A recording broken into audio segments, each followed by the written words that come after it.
Welcome to Art Salon. I'm Ellie Shore, and Art Salon is wonderful. This is the beginning of the fall season, and somewhere into the 7th year that I've been doing this with my husband, Jerry. I am thrilled to announce, I think you probably all know by now, there's a postcard on your chair for the 3rd biennial Artists of Art Salon exhibition. And we've got at least 2 people in the room who've been in previous exhibitions, and several people who are going to be in this one. It's going to be fabulous. It's going to be in Montgomery Hall. The opening is Friday night, December 13th, and it's going to be a really special exhibit. So come. It's my pleasure to introduce Martin Casuso tonight. I've been seeing Martin's work down in Fort Lauderdale at the Projects, which is, a lot of you know, one of my favorite places in the world. And I've seen his work over years, but the last show that he had work in was an amazing installation. 2 of the curators are here tonight. We'll introduce them later. And there was an artist talk afterwards, and he was one of the people who was there to talk about his work. And it was so much fun listening to him, and the work is so much fun. So that was easy. Please speak at Art Salon. And he said yes. Martin lives in Miami. He's been in Miami all his life.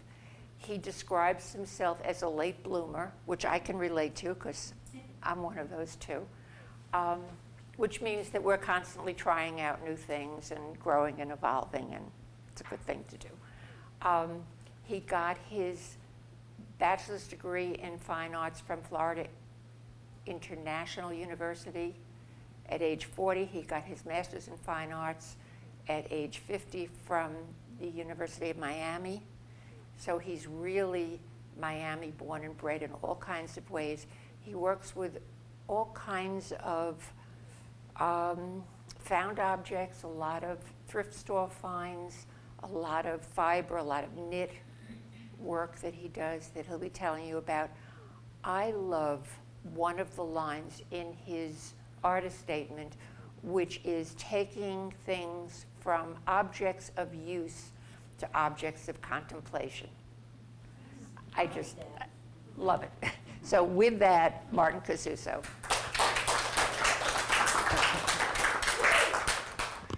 Well, hello. It's very nice of you all to come and listen to me jaw for half an hour or an hour.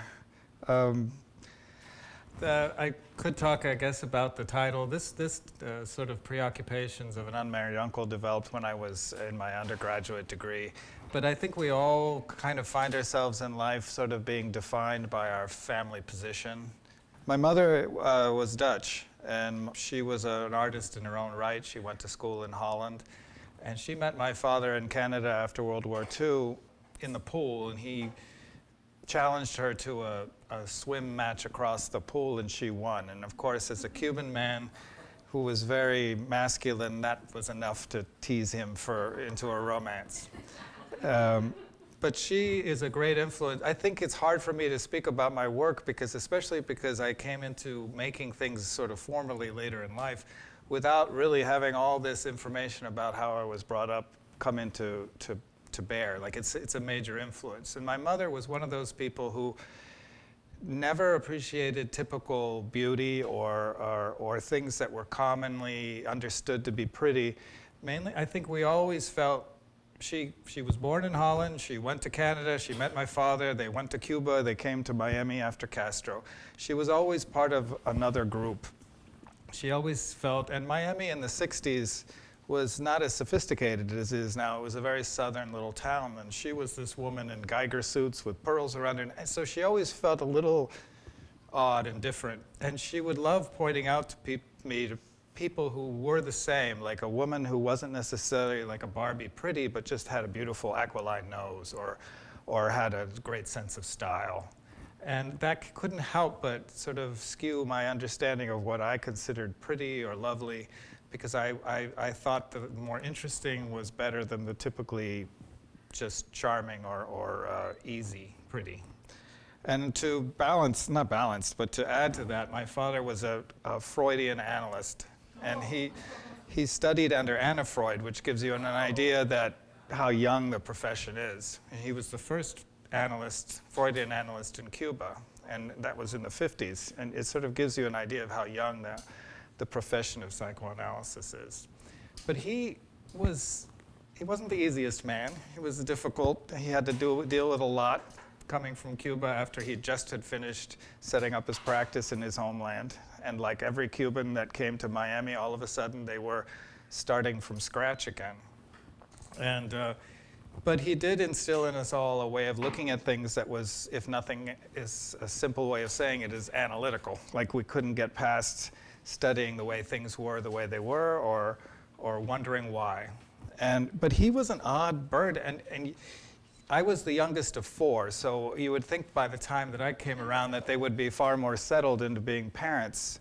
But I was a shy child. I was, very timid, and so he would talk to me about psychoanalysis, and he gave me this little book when I was about 8 years old, Sigmund Freud and Psychoanalysis. And I read it like it was a little Bible. It was a cartoon, pictures of people in bed, men and women in bed, men and men in bed, and the id complex, and all this sort of stuff bouncing around. And it wasn't until I was like 20 that I realized that this was a little cocktail book that was meant for adults as a joke. And my father was giving it to me like it was something that I really should learn and study. So, yes. But I grew up in Coconut Grove, which is an area of Miami that's sort of along the water. And it was really a very idyllic upbringing. We had a neighborhood where the kids ran free. Your mother rang a bell at the end of the day to bring you in. But most of the time you were just out and about doing whatever you wanted. But we were not a typical family. In fact, our parents were sold a house in their neighborhood because the person who sold it to them was unhappy with the people in the neighborhood and thought that selling to a Cuban would be tantamount to selling to somebody of color. So they sold it and said, ha, ha, ha, and then all of a sudden my parents move in, and the woman across the street, who was one of these very white Southern ladies, came running, oh, Dr. Casuso, I just heard you speak at such and such, how wonderful. And all because the woman was standing there, and was gritting her teeth because all of a sudden we were getting this welcome. But I didn't know that until much later. I felt like we were just part of everybody else there.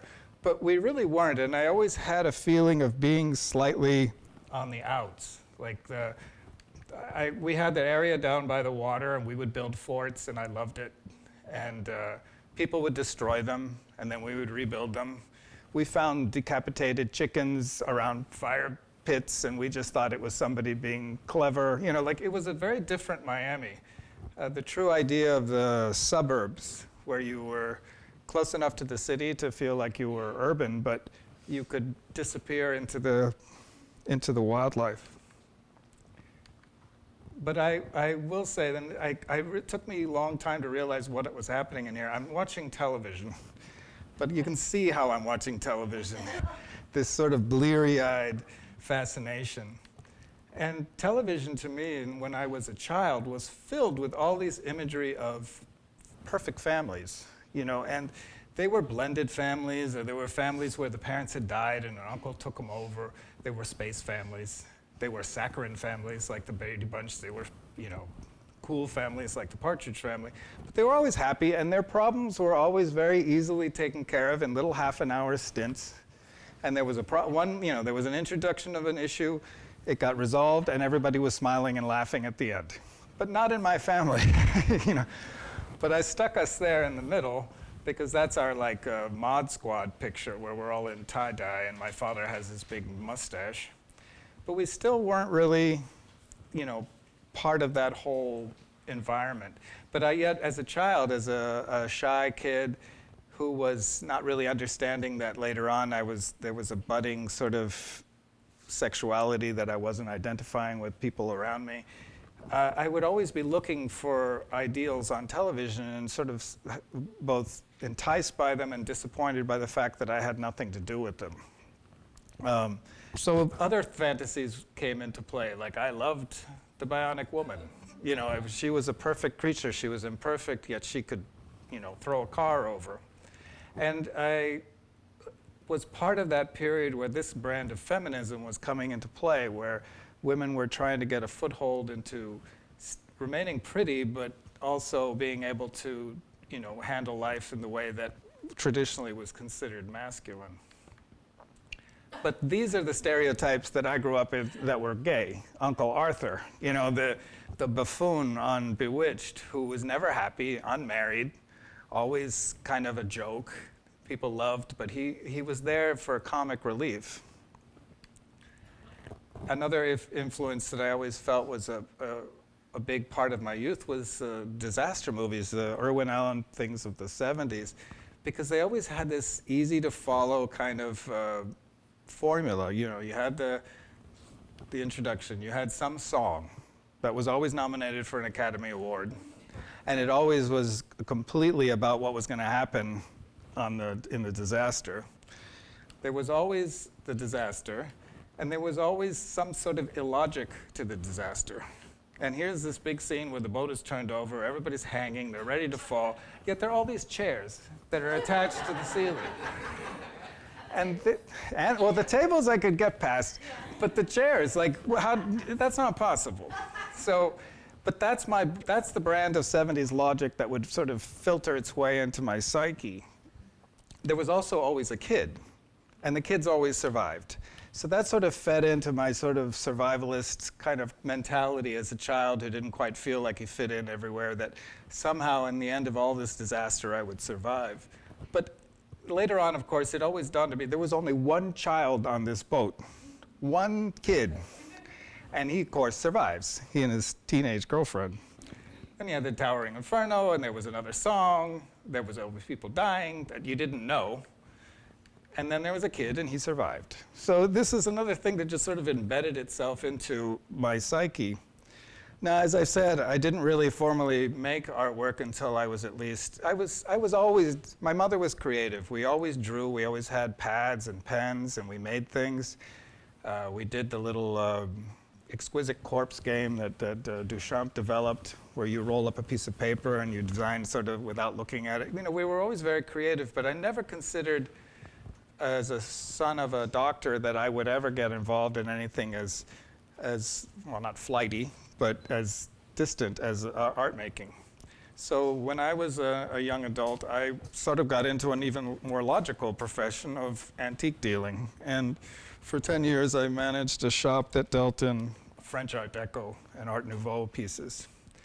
And that sort of infused itself into me a sense of a particular kind of aesthetic, a cleanliness, an embracing of color and form.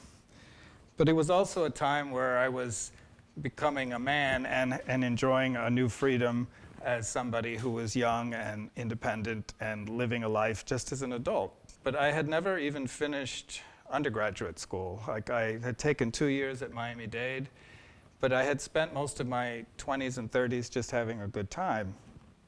So it was just before I turned 39 or 38, I think, that I said, I need to go back to school. My father was turning around in his grave saying that you need to get a degree.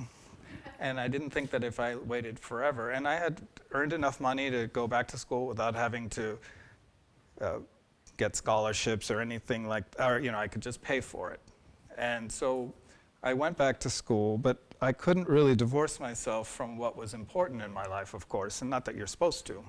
But I also had to develop a major very quickly, because I had gone to Miami-Dade College, so theoretically I've gone through every university you can in Miami. I went to Miami-Dade when it was a community college, FIU to get my undergraduate, and then UM for my graduate degree. But I all of a sudden went to FIU and enrolled, and they said, well, you need to declare a major. So I said, you know, okay, I'll be an art major. Well, you need to declare a discipline, or I wasn't going to be a painter, or I wasn't going to be, what are you going to study? So I felt a little pressured by it because I hadn't really produced anything or taken an art class for 20 years. So it sort of meshed that I would become involved with what was considered mixed media, I think that's what my degree ended up being at FIU.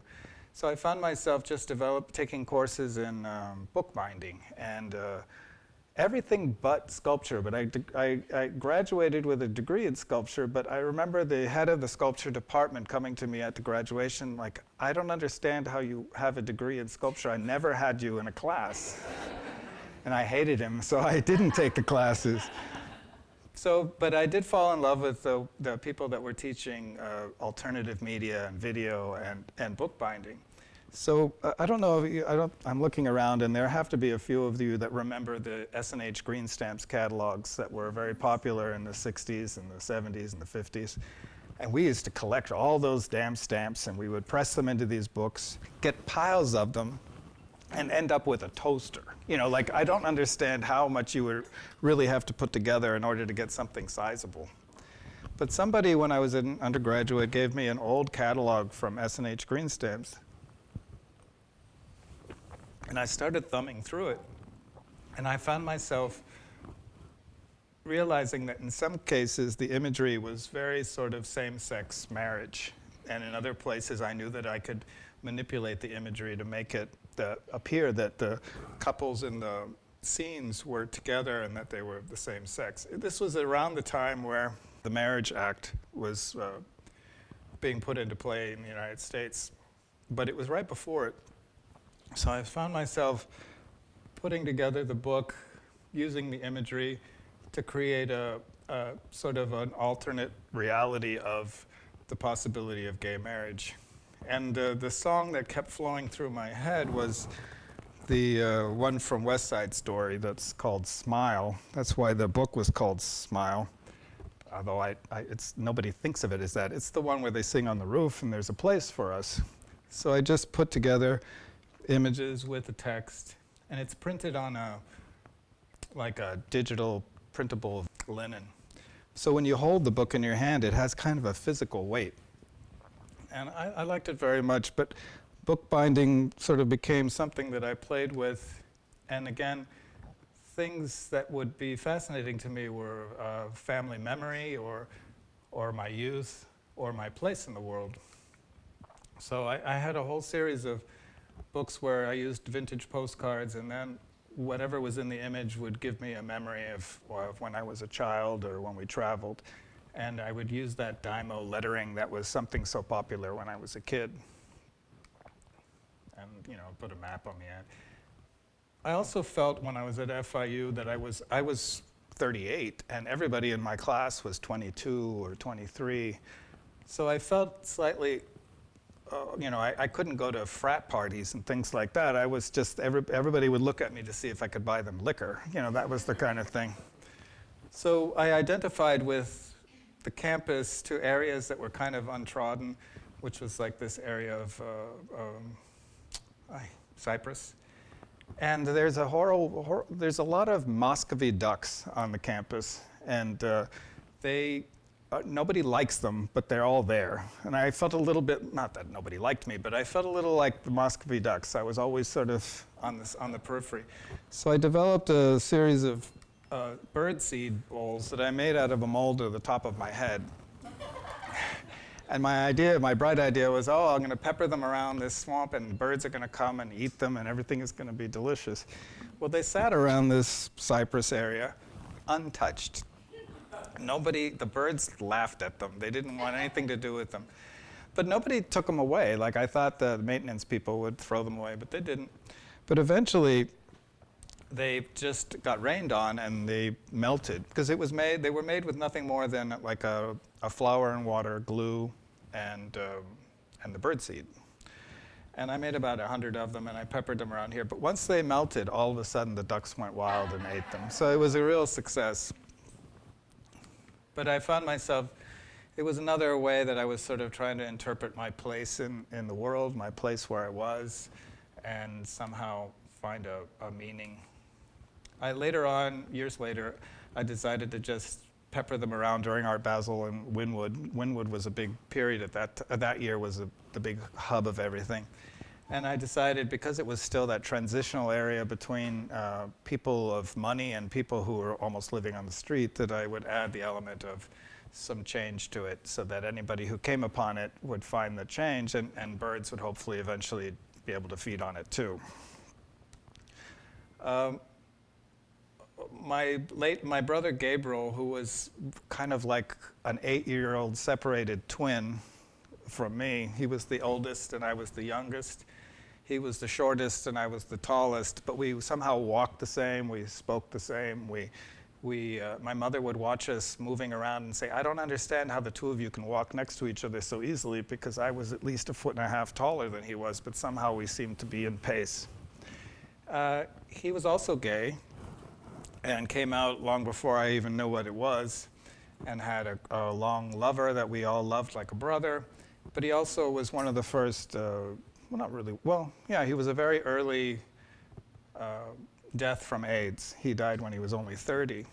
And when I was at FIU and taking a bookbinding course, this was a book that I did that was based on his life. And it was 3 volumes. It's a piano hinge binding, which is one that you weave on some sort of stick. And I wove the pages on incense, because the idea initially was that I would burn it in some sort of homage, although I know that it wouldn't really burn well. Incense just sort of smolders. It would get behind the paper, and it would just go out. And plus, I like it too much, so I never end up destroying it. But its pages it starts at his birth, and it ends at his death. And it's just random images from his childhood, and on one side, and then drawings that he did, and later as an artist, as an adult artist, his artwork. And it's a random kind of arrangement, because the piano hinge binding sort of puts pages next to each other in a way that it's very hard to control, so I didn't even bother. And he, just like everybody's family, he was the first child born, so he had 5 or 6 photo albums, while I was the 4th, and I had maybe 3/4 of one, So I had all this imagery to use of his. So that's why I ended up with the 3 volumes. And this is the last one. This picture is the last day that we were in Cuba, or they were in Cuba, because I was born in Miami. And the last page that goes next to it is he is an adult man living in New York. And but it's interesting the way that the imagery sort of plays with itself. And this is some of his work, which just happens to come next to a picture of him when he's very, really at death's door. You can just see his hand. But I think it has in many ways, I feel like it's one of my purest things that I've ever made, because I think its form and the way that the materials and all that come together in a way that is very pure. I did one on myself, which wasn't as successful, but I wanted to develop it so that it would burn more easily, so I used a thinner paper. So it lost all its rigidity, so I ended up making it into a scroll. There you have me with a TV set, which is like my first love. And it's incense again, and it's in a show now in Miami down south, a book show that I have, but it should be again burned as well, the whole idea of it. In my case, because I didn't have as much imagery, I have all my youth pictures, but I also have on the opposite side all the pages from a Dr. Seuss book that I was given when I was about 8 that's called My Book About Me. And you write in all this information about how long it is to get to how many steps to your mailbox, or how many forks you have in the house. It's sort of a way of putting yourself into the world. I've often thought about using that form now to see how it would relate to my 8-year-old self. When I was in California in my undergraduate,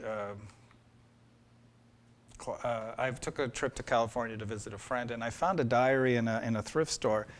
And I thought, oh, this is just going to be wonderful. It's a 5-year diary, 1940s, late 30s. It's a woman in California. it's just going to be chock-a-block full of romance and all sorts of espionage. And it was not. It was like filled with the most mundane facts. I think I have a page where she was a nurse and she would go to work, she would buy oranges, she'd come home, she had a flat tire. And she would end every entry, it was little sections to write in, bath, bed, and good night spelled incorrectly. And for a nurse, I always thought that was a little odd. Maybe it was an affectation. But as I started to read through it, I really realized how much I knew about this woman, because I found myself reading about the most ridiculously simple, stupid things that she did daily. And it made me recognize that we ignore so much of what we do every day. Like we do the same thing and the memory gets wiped away. We don't remember what we had for breakfast yesterday because we just keep doing the same things. But that kind of quotidian moments, those everyday things should be paid homage to, because that is, to tell you the truth, the majority of our life is the mundane, is the everyday. And if we don't appreciate it, then what is our life? It can't be just a string of 25 wonderful moments or horrible events. So I decided I needed to sort of figure out how to change it, or to show it. And in its original form, I had it in my BFA show. It sat on a table like I remember as a child that my parents would play cards around. And I had impregnated the top of the table with of baby powder in a bag of felt. So anytime you opened one of the books, you got that kind of sense of childhood memory. And I wanted people to sit around and to read the little entries. And the outside of the cover of each of them is just a scan of vintage postcards from that same period in California. So you have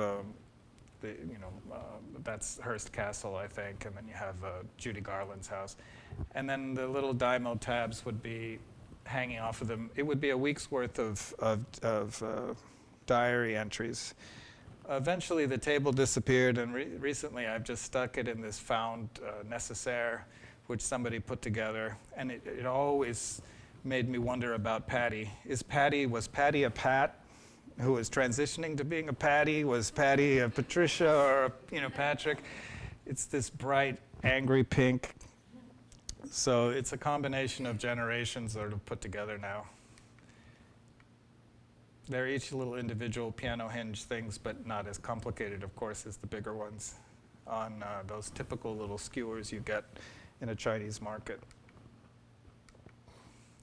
At the same time, I found myself, I was always fascinated with thrift stores. I think anybody of a certain economic level and imagination loves thrift stores. And textiles were always a big part of what I looked at. And the uglier, the better. And so I started to develop, trying to figure out how to use them in a way that was more sculptural. And this is just the big series of thrift store textiles stitched together to be a big beach ball. And I also love the idea that all these materials have a real history. They have a narrative that's all their own, and I was sort of adding to it or changing it. But that these materials were pregnant with their past.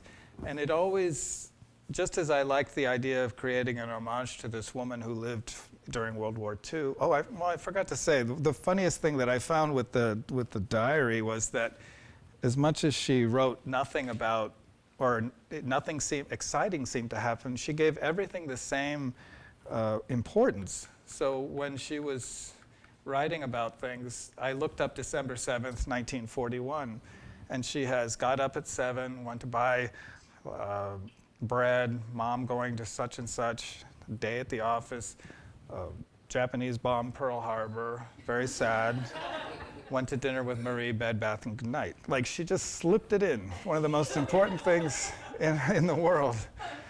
And I found that fascinating, because I thought, there again, what is the most important thing that's happened in your life today? Yes, it's a world-shaking event, but so, she probably bought a really good bag of oranges that day. Anyway, so working with these textiles, I always felt a sort of a kinship to these materials that you would see at thrifts, these things that were time-consuming, affairs. The craft projects like this take a long time to do. Somebody spent a lot of love and effort to create this little thing for their grandkids, or this tiger, rug. And yet there they are for $1.50 in the thrift store. And I found that always so sad, like these discarded loved ones just ready to be bought. So again, whenever this was a big period where I loved the idea of working with materials to sort of accentuate the fact that that kind of thing should be honored. Some of them were fascinatingly, strangely done, and they would leave in a little tag.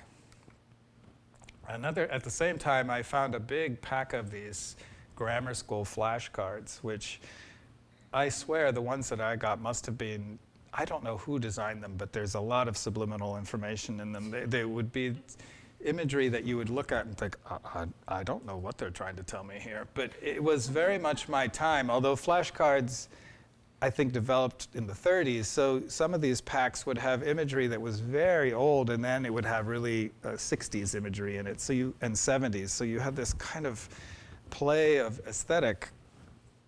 But I found myself using them, like the textiles, in a way that would hopefully become something that people would recognize within their own histories, but not in this form that I'm showing them.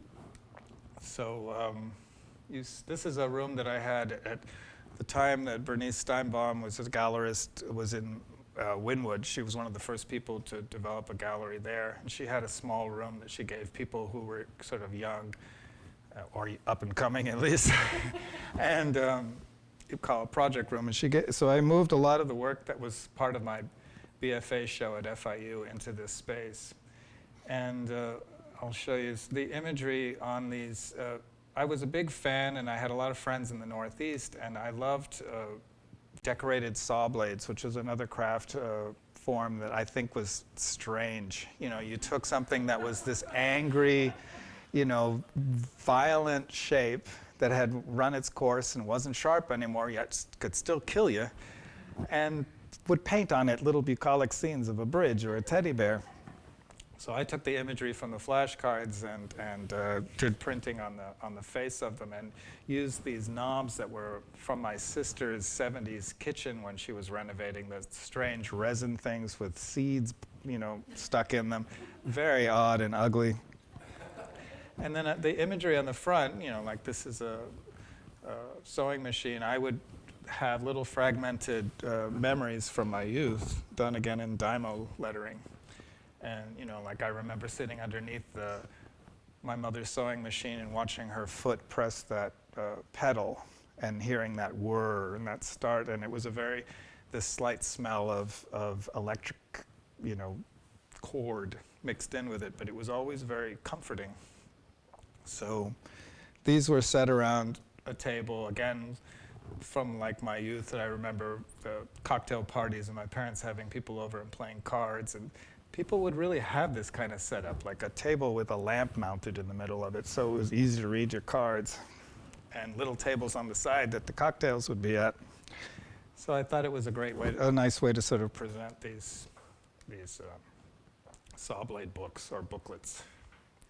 And then I found one of these wonderful, strange little machines that you make these ugly little daisies with, which to me look like a weapon again, yet it makes these little soft daisies.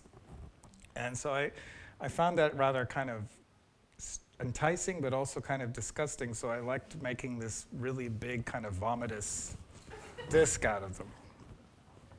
But I do like reusing all my materials, so you'll see things here that'll pop up later because this didn't exist longer than 6 months, and then it went away and became something else. And I find that kind of recycling aspect. I'm not a green artist necessarily, but I love the arc of seeing things come and go. This is more of that same flashcard imagery, but it was on collaged and waxed boards, and I sewed these little bags to put each one of them in, to sort of the idea of protecting that particular memory. And this was vintage wallpaper I found at a thrift store, one of those heavy 70s vinyls. I also found myself fascinated with paint by numbers because part of my generational arc is the cheats that we were given as kids. Like, you didn't have to know how to paint. You just had to follow the guide and paint within the lines. But when you blew up these images of paint by numbers, this was 4 by 5 feet, all the sections became wormy and snake-like and took on kind of a more sinister feeling. So I just did for a while a lot of these sort of blow-ups of paint by numbers. And I decided to, instead of frame them, I just did these fringy tassels and sewed them onto the pegboard that they were painted on. And did on the top of tables. So, in a show I had one, this was, I called it Pups Contemplating God. It was another one of these little flashcard images. And I had put together 2 images of flashcards so they felt like they were having a little bit more of a relationship. And then sticking the little image of an adult dog just made it seem like it had an almost religious quality. But these are more flashcards, and this is exactly the way that flashcard is seen. And I kept thinking, why are we looking at this lifeguard's crotch? Like, how is that supposed to be something that you show kids and say, okay, here you go? So it started to make me have a discussion about what are we thinking about? What is masculinity? What is our identity? So this series was all these kind of iconic male professions, but sort of giving them the option of thinking of different things. So there was a lot of little imagery that you could take off and put on, like a thought bubble. And they were printed on this buffing pad cotton material that you get at Home Depot that you use to polish metal. And I just unstitched them and then printed onto the cotton. So you were able to change what it was that these men were thinking about. Sometimes it would be something sexy, and sometimes it would be something odd. And here it was a revisit of the daisies came back, but this time in a more sort of sculptural table for the same show.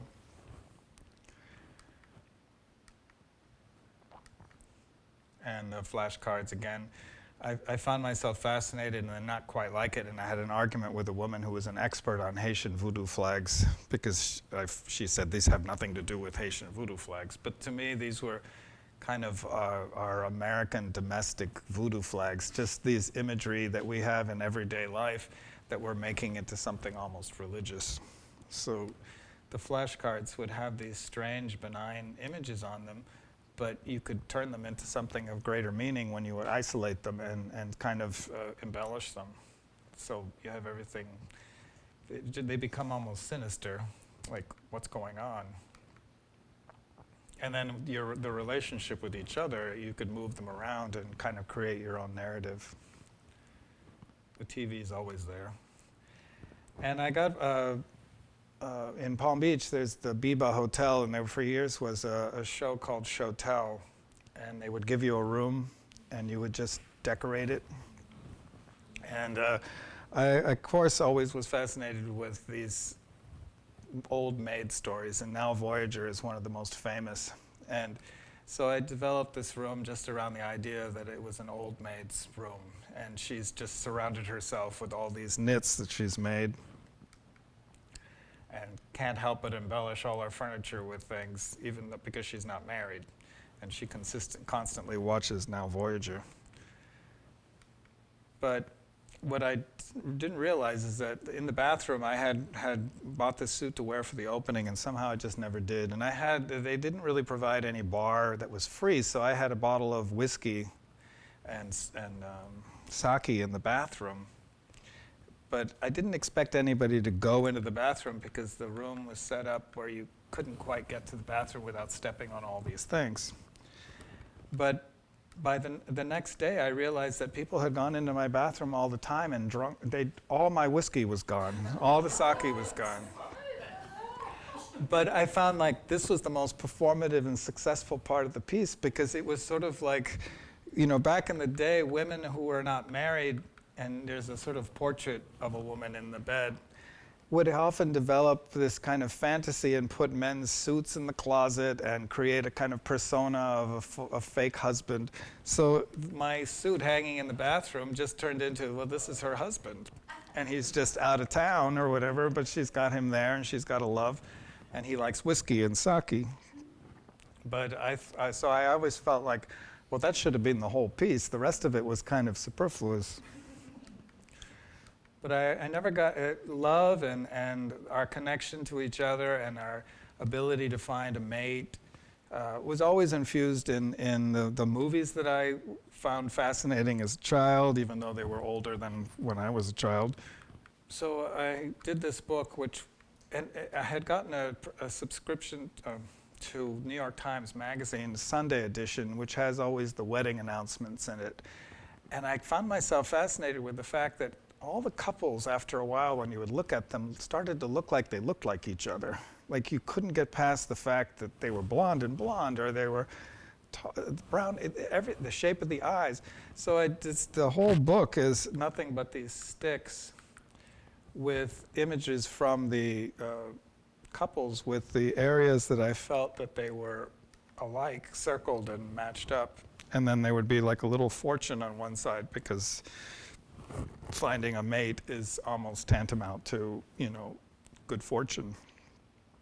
And they all fit into this box that I found, and then I put the quote from Peyton Place about the season of love. And this is just another one of these things about my place in life, or finding a soulmate. But when I went back to school at the University of Miami, I didn't divorce myself from the things that I had done at FIU, but I had had a period of about 5 or 6 years in between undergrad and graduate school. And I had a lot of the pieces that I showed just before this were part of that period. But when I went to UM, I thought, I need to try to experiment with other things, and I found myself leaning towards sort of more of a minimal aesthetic. But I couldn't divorce myself completely from both a sense of humor and big embellishment. And so I found myself doing these series of tables developed, and this is the only one I'm showing, where I felt like you didn't know what was on the underside of anything until you looked behind. And it even made me think of the old idea of a man polishing his shoes to look up the skirt of a woman, or that kind of thing, where it was a little dirty. This is around the time of Katrina, so that is Hurricane Katrina. And I put the little cat on the front of it to sort of just be part of the whole assemblage. These are all just sequins glued on the underside of the table. The flashcards came back in a series of a book about not abuse, but addiction. And so each one of these pads had some sort of quote or phrase that had to do with addiction. And like that one is the television, and television is the opium of the masses. Opium was a pharmacy product back in the day. So even though it's a poison or something, that is an original, 1920s opium jar.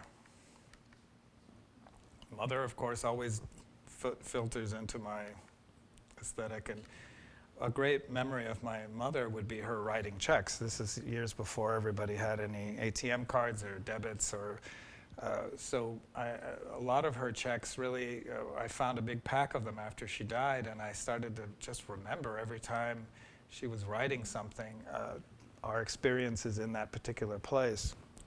And Burdine's was the department store that we would go to, that was the pre-Macy's. So there are little memories about walking in the Dadeland Burdine's, and the difference between Jordan Marsh and our Crest 5 and 10 in the Grove. And that's just something, I love fractured memory from my youth, or not worrying about grammar too much, but just kind of having an impression of a feeling from a time. As Ellie said, I love found objects, and this little box always had kind of a slightly pseudo-sexual connotation to me. My blue box, like it's something a little off color. But instead of really pushing that, I just decided that the imagery would remind me of our Florida skies.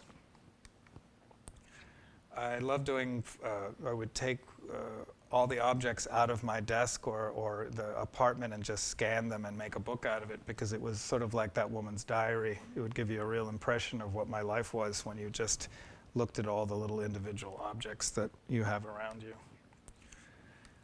These Dymo tapes were always something that I liked playing with because they were so nostalgic to me. And these are more of these small fragmented memories of my youth, just done in little spirals so that they become almost like computer tapes. And this is made out of found industrial felt, stitched into a simple book form, and it's called Spank the Monkey, not because it's a sexual book, but because it's about memories about my relationship with my father that periodically would revisit me in a way that was kind of like self-abuse.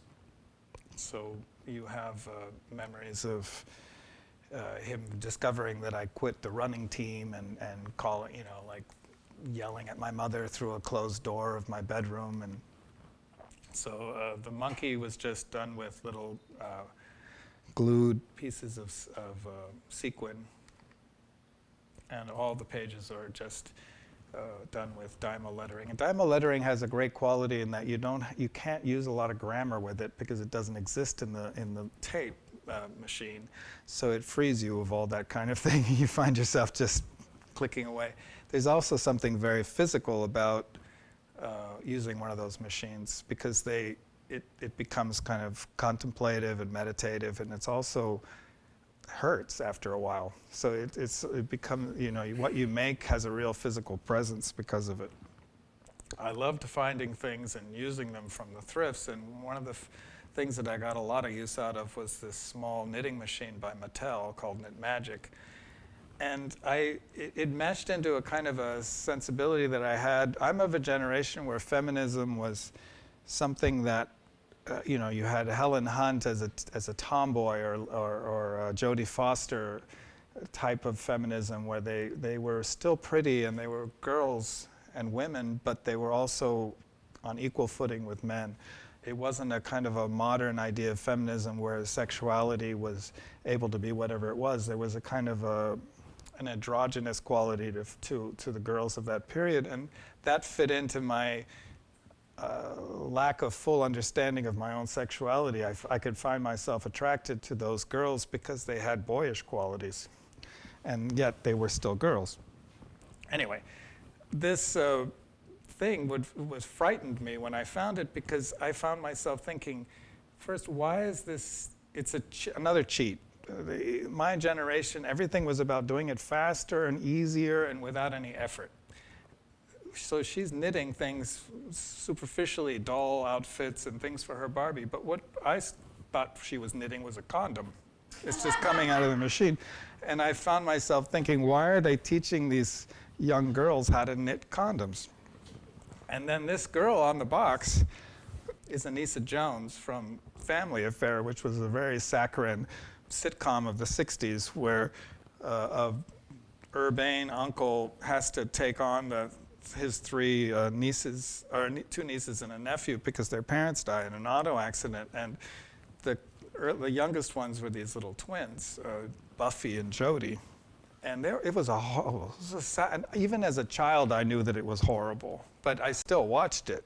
My mother would never be able to, but so I found it funny first that she was on there, but then I started to look into her, and she was typical of one of those child actors that we run into the same scenario, where she made all her money as a little girl.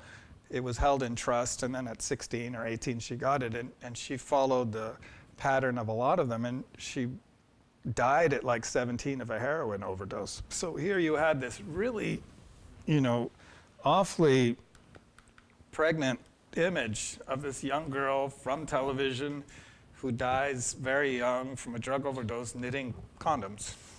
And somehow I found that fascinating. So I just started knitting these things. And I ended up knitting about, I think, 400 of them. And I decided, just almost as a matter of record, that I would photograph them. And I thought, well, let me photograph them against something simple. So I have this sort of vinyl wallpaper and a wood pattern. But when I started to put this images together, it became, well, first of all, it became pornographic because they're phalluses.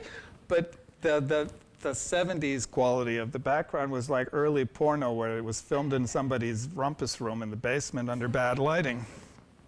And there's a simple animation process where you just link photos and it becomes animated. And as I was taking these, I would find myself wanting to move them a little bit because I didn't like the way it looked, so that's where some of that extra animation comes in.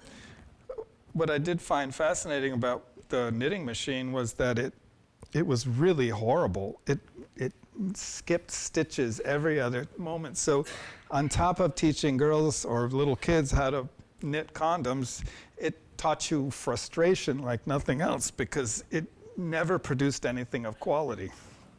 So, but then that in itself, when I started to see the forms and the colors and the shapes that it produced, was very much like humanity. And there is no man that has the same phallus as any other man. So all of a sudden, these things that were designed to be factory-like produced things that were as like fingerprints.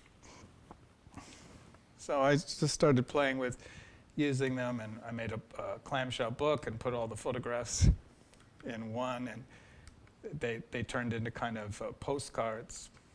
I've used them in small sculptures where I combine them with other elements. I did small books where I asked everybody around me to reminisce about the first moment they discovered whether they were a boy or a girl, and I included my own memory. I made them into headpieces, which somebody here in the audience has somewhere, hopefully not in a box, under their bed, and used them on sculptural pieces later on that of found objects, like this one, which is my bobblehead hero. But they're odd, enticing forms, but when I try to show them individually or independently, they somehow become very boring. I threw this in simply because I haven't really talked about sexuality, but it's always in the back of my mind. And this was sort of another piece that I used, and not in a sacrilegious way, but that's a yarmulke that I stitched into a ball and then I made to look like a brain. And this is an elastic belt, and I would wear this in case I was feeling that I wasn't in touch with my homosexuality enough. I would have to wear my gay brain. The textiles, when I went back to UM, were still a big part of my a material source. And I swear that everybody, and I know Edmund knows all the thrifts better than I do. I'm sure that I developed a new price point for textiles during the period that I was at UM, because I would go there and buy them in armloads, and they would start out at 50 cents each. And by the time I was in this period, they were like $5.95 or $7.95, because somebody, whoever was doing the cataloging of what they sold, was just like, well, we're having a run on these damn textiles. So I was using them any way that I could. And we had an old space at UM that they used for shows that was a flea-bitten, termite-infested old warehouse. And it was full of odd little corners, stairways to nowhere. And whenever we'd have group shows, I would always say, I'll take that ugly corner nobody wants. Let me just play with it, because I hated the competition that everybody would have amongst school kids, where I need to be right front and center and I need to have the best lighting. No, give me that corner. So I tied them on banister railings, and I stuffed them into a security. This was the space that connected our next door neighbor to us, but we didn't have a key to that door. Like nobody, it was like the door to nowhere. So I thought, I'm gonna be clever, and I coiled up all my textiles and I stuffed them through the metal door and pushed them in, and created this sort of pattern that made me think of those sand jars that we would do as kids. And I loved it. I thought it was great. We had an opening, everything was good. And then I came in a couple of days later and they were all on the floor. And I was like, who the hell did this to me? Somebody opened the door. And I always wish I had been there because they must have opened the door from the other side and this wall of heavy thrift store textiles just fell on them like snakes. But they nicely decided, let me just put them here neatly. And I thought their relationship with the paintings was really good. So they ended up being left like that for the next opening, because we had an opening of 3, and everybody thought, this is, what an interesting combination.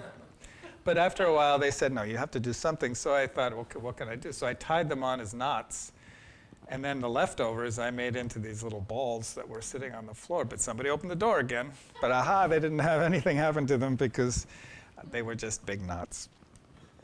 And again, this was still part of my time where I really felt like I loved the idea that all these things were made by somebody that I would never know, and most likely either for themselves with a love of doing it, or for somebody that they cared for, and yet I was buying them for still $1 and $1.50. I also loved the strange abstract qualities of them, and the way that you could manipulate the pattern into looking far more attractive than their original form. I started to manipulate them around everything in that space in different ways. I wanted people to kick these around, and they did. But that one still has its little face. And I tied them on other objects to make sort of creature-like things. And then I don't know if a few of you probably know the Low Art Museum is the University of Miami campus, and we used to have the student shows there. And toward the end of my time at UM, they would give us more space, and I decided to build a model of the room that I was going to get and put sort of little mock-ups of what I was going to hang in them. And they ended up using this image in the catalog, thinking that it was the real work. And I was sort of like, okay, but it's just a white paper model with some yarn. But the actual objects I started to deconstruct the textiles because I felt like I wanted to abandon their history a little bit now. When I was in UM, I started to go towards kind of trying to create shapes that were sort of universal, and using materials that were not necessarily at all minimalist, but that the form was kind of minimal, to sort of create my own version of a contradictory quality of like a homespun minimalism that doesn't exist. You can't. That doesn't work. But so I would take apart the textiles and form them over spheres and hang them from the ceiling. And the Low has a really beautiful, like 25-foot ceiling, but nobody would ever take advantage of the height. So I thought at least by hanging directly from the ceiling, I'm pulling the eye up. This is actually one of those wonderful 60s gooseneck lamps that you put on that has a weighted base and then a big globe. So I just wrapped it, and the balance of the weight of the heavy, smaller side and then the textile weight created a beautiful sort of movement that I had nothing to do with. I also, as I said, I'm fascinated with television. So when I found this old aerial, I decided to just embellish it, and for another show at the Low, I thought, here again, I'm going to take a space that nobody wants, and I decided to put it way up on the top. But I know that about 75% of the people who came to the show didn't see the work because nobody ever looks there. But this is just covered in small pieces of that very cheap Michael's thrift store felt, stitched in my very sad hand stitching. I think this was at one of Lisa Rockford's shows at her old space, the 1810 Galleries in Fort Lauderdale. And it's more deconstructed textiles, but this time it's over, and any of you that's local and of a certain generation will remember the Black Angus restaurants, and they had a Black Angus on a stick that would spin around. And I bought that at a sort of friend's antique store and had it for years just sitting in my living room, and now he's covered in textiles. And everybody thinks it's a pig, but it's really a steer. And more of the stretched knits from that little machine over discarded mahogany, this was after one of our hurricanes when a tree at my sister's house went down, and they had cut all the tree into parts, and I thought the shapes were so beautiful that it fit into my sort of wanting to create something with these textiles, but in a shape that was universal. This is again at one of Lisa's shows, but at the project space in Fort Lauderdale. So you can see that all the materials just get reused. The knots have made their way onto the underside of this canopy, and the wrapped trunks. And then the deconstructed textiles with a good friend of mine who is a graduate student with me, Valeria Rocicoli. She does all the pieces with the bottle caps from pop bottles and the zip ties. And she and I covered the underside of this canopy at, I can't remember what it was called, but it was the old Frank, but it's not the Frank, it's in, I think, Pembroke Pines.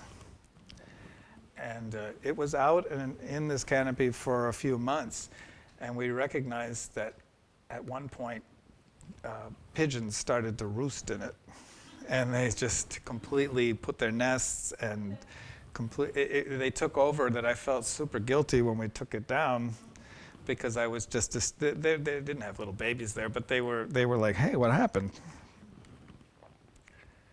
But it was just another exploration of that material and a sort of site-specific place. And my graduation show uses as a quote something from, of things being what they're not is all sort of an idea of something being created not based on its original purpose. It's an idea inside of camp.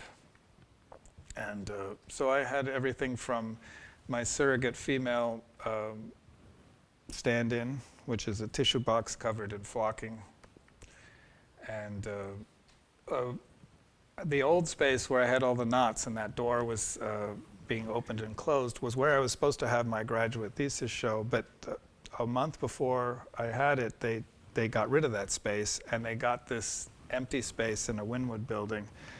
But I had designed everything for my show to be in specific rooms and to manipulate the space in a particular way. And then all of a sudden I was given a plain rectangle. So everything changed. But I had this was a piece that I made out of ceramics. It's a found table from my youth with a mirror top on it. And then each of these is a bowl made out of a cast of my elbow. And the outside is a metallic glaze, and the inside is that red, cheap flocking that bad baby dolls are covered in, or teddy bears, that's sort of soft and fuzzy. And it was meant to be kind of a memory of my high school youth. The first boy that I ever had a crush on, I remember being in the cafeteria, Juan Carlos, and he brushed by me, behind me and he touched my elbow, and I remember that sort of electric feeling that I got. So this sort of became kind of a surrogate to my first sexual inklings, my elbow. And these were all made with that stinking little machine. And I ended up getting a slightly more professional one, but it was just as bad. And by the time I was finishing this, and I would do them standing at something like this, because I had to create a way to pull these tubes out without them getting tangled.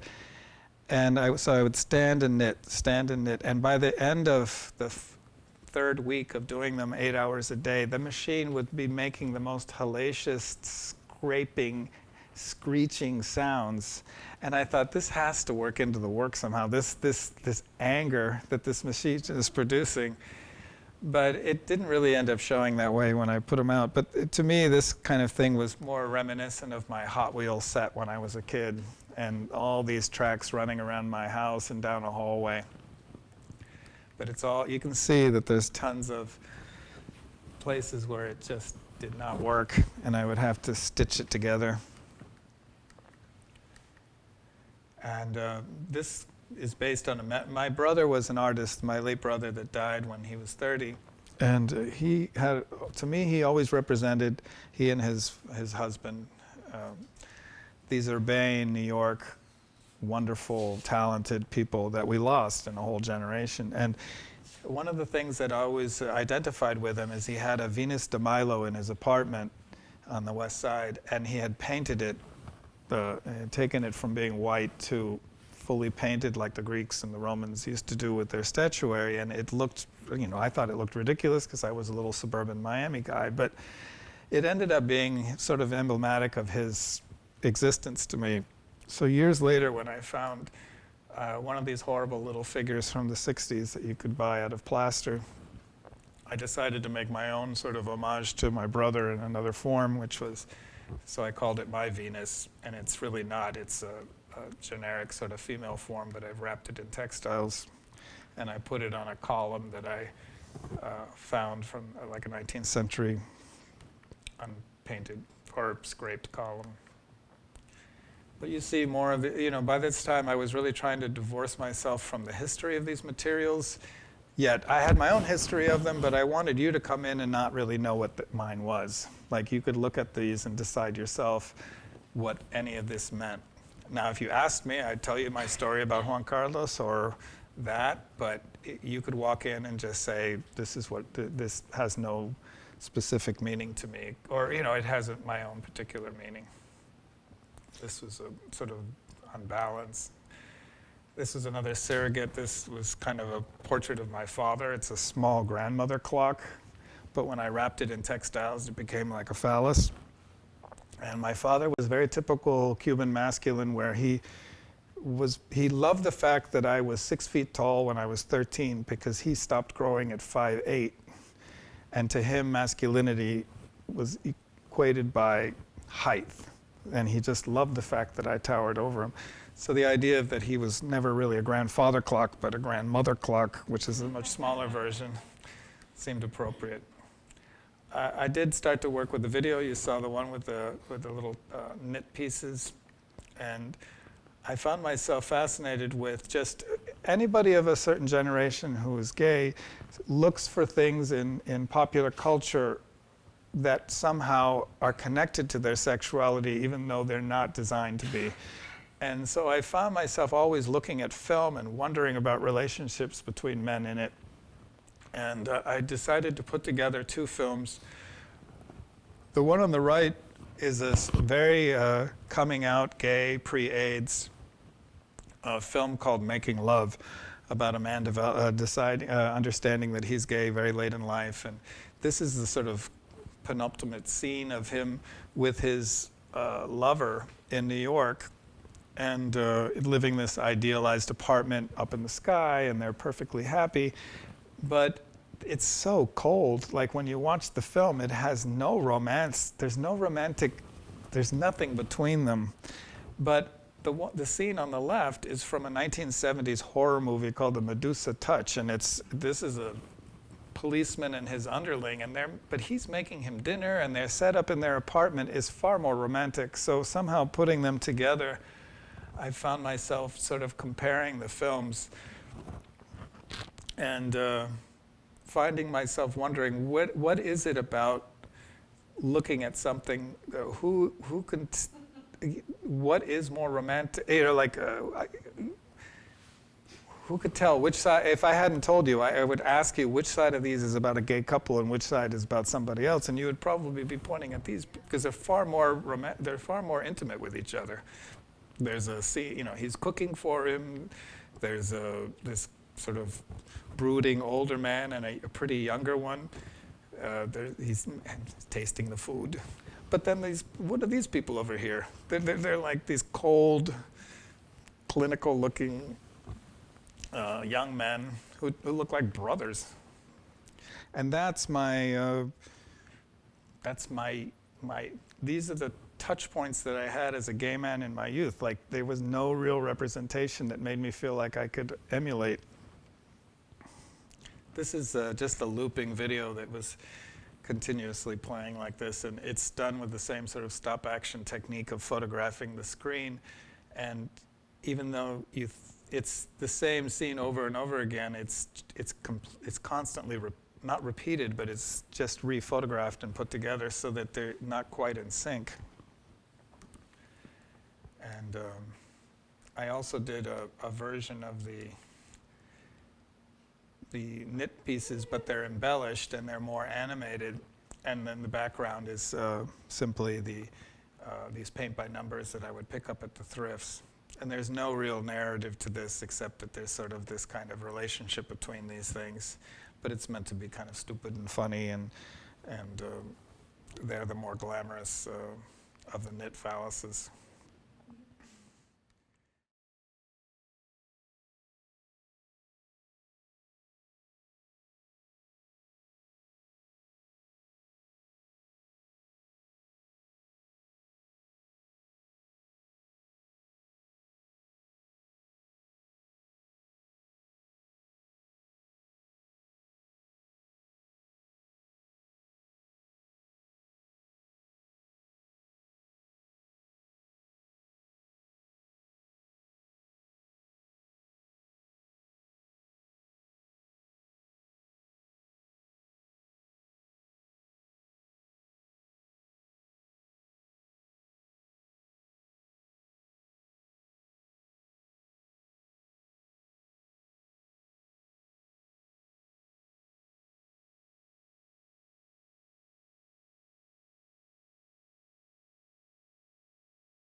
In my graduation show, I also started to work with that machine, but instead of making the knit phalluses, I just started to stretch the materials over boards to kind of create another of these sort of simplified forms that were just not necessarily just decorative, but also didn't have an obvious sort of narrative. And in my thesis show, they were just placed along a wall, creating their own color patterns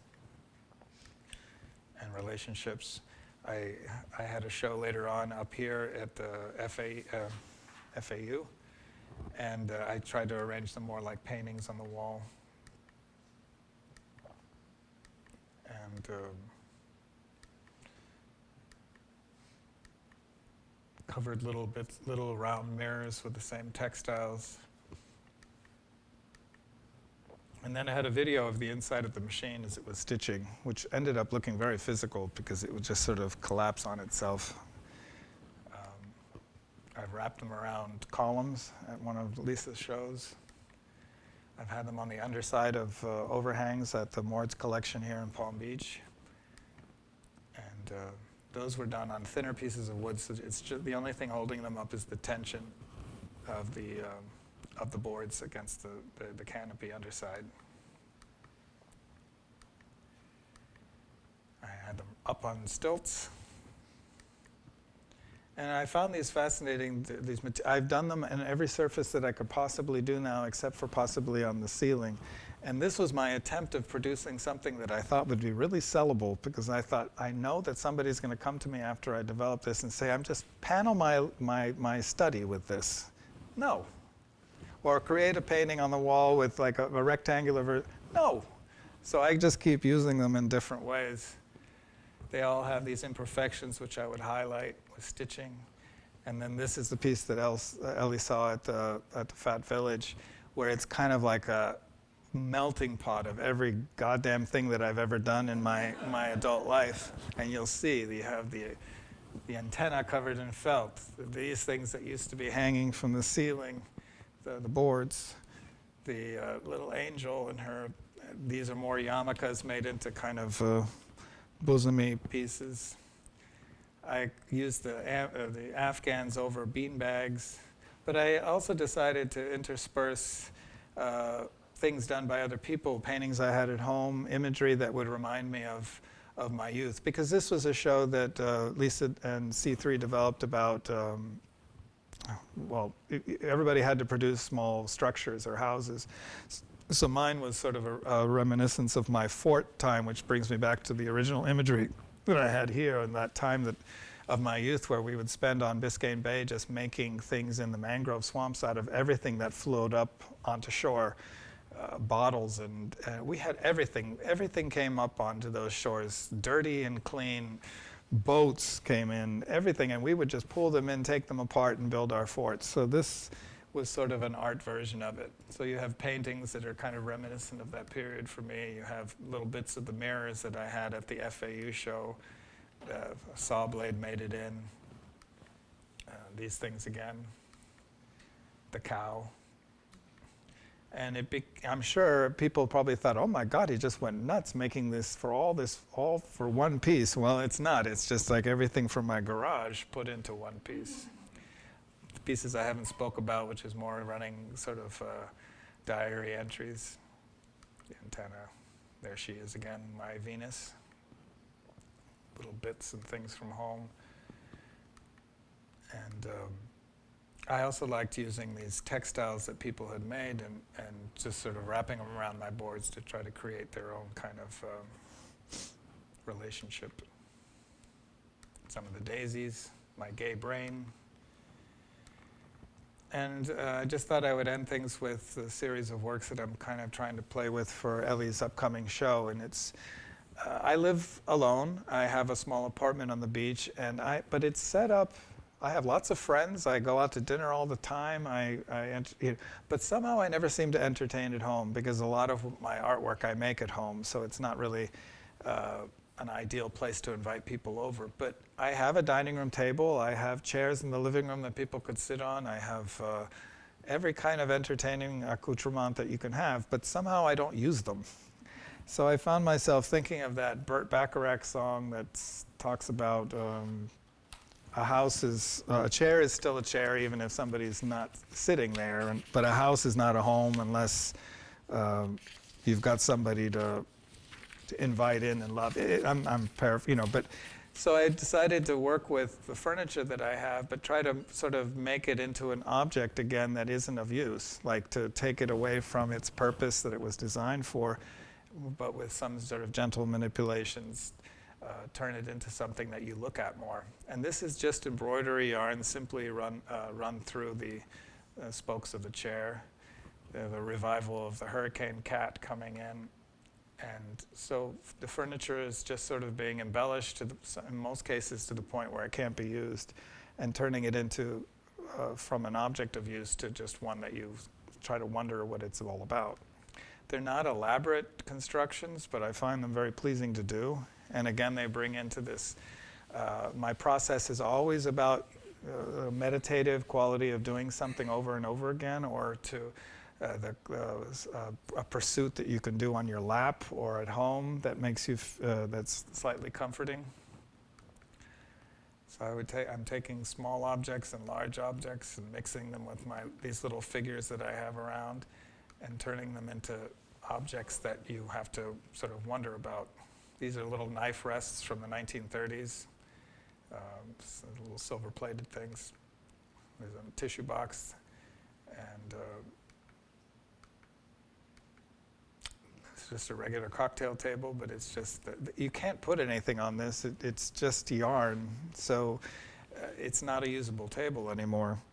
But I find the patterning fascinating. Now, I could very well slap a piece of glass on that, and then it'll become a table again. So I have to work with that concept, and it very well may be, because I like it. Anyway, that's kind of an anticlimactic way to end the presentation. This is something at the museum. We had a Leonardo da Vinci Day, and everybody had to take a picture with the Mona Lisa. So I thought that would be a decent way to end it. And I didn't put that in, but somebody else did for me. So thank you very much.